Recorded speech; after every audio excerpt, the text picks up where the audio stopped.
Welcome back to Mike's Garage. Today we're going to clean some really nasty battery terminals.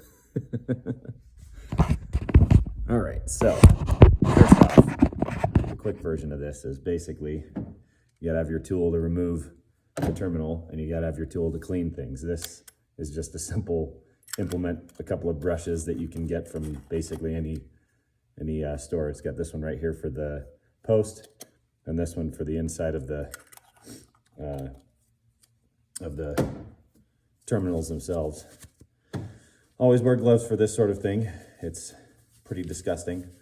You should wear eye protection too, but I'm a bit of a daredevil. So here we go.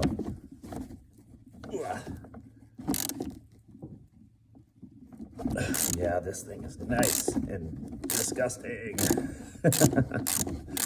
I'm gonna lose a little light here too. Come on, pal. Yeah. We're gonna go ahead and do both, even though the positive one's really the only one that's actually. Oh no. I don't really have a great taste about this, so sorry. Okay, let's see if I can do this without that falling over again. Probably not. Oh no.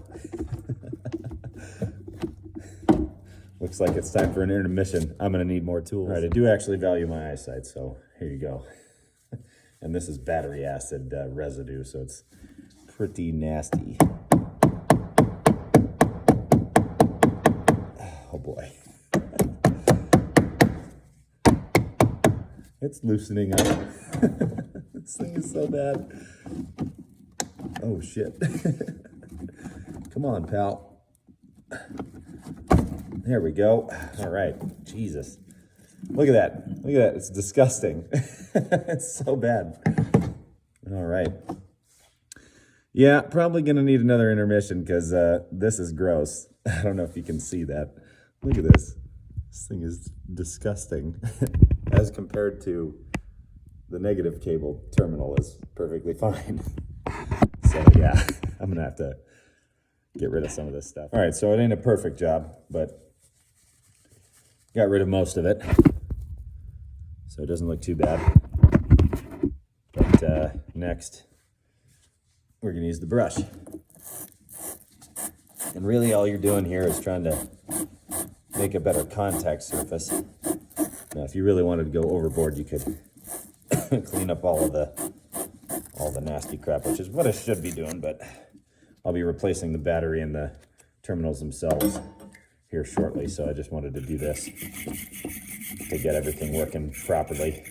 As I was noticing a little bit of fluctuations in voltage and power in the truck from just general, like, dimming the headlights kind of stuff and that sort of thing when the load would change or the electric fan would come on, you know, that sort of thing.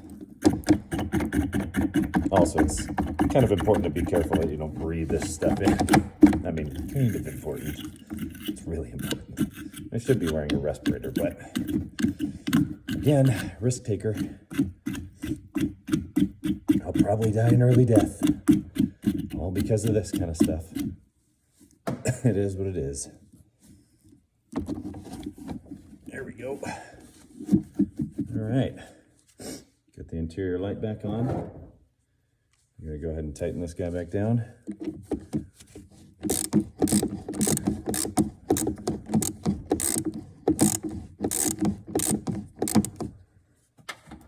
Oh boy.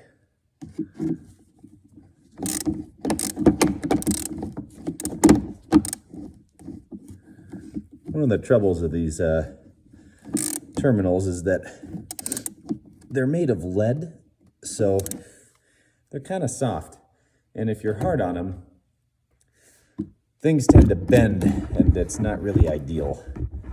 So especially one of the captured nut or the square nut that's on the back side of these guys, I'll show you in a second, just kind of will bite into the terminal and it'll start rounding it out.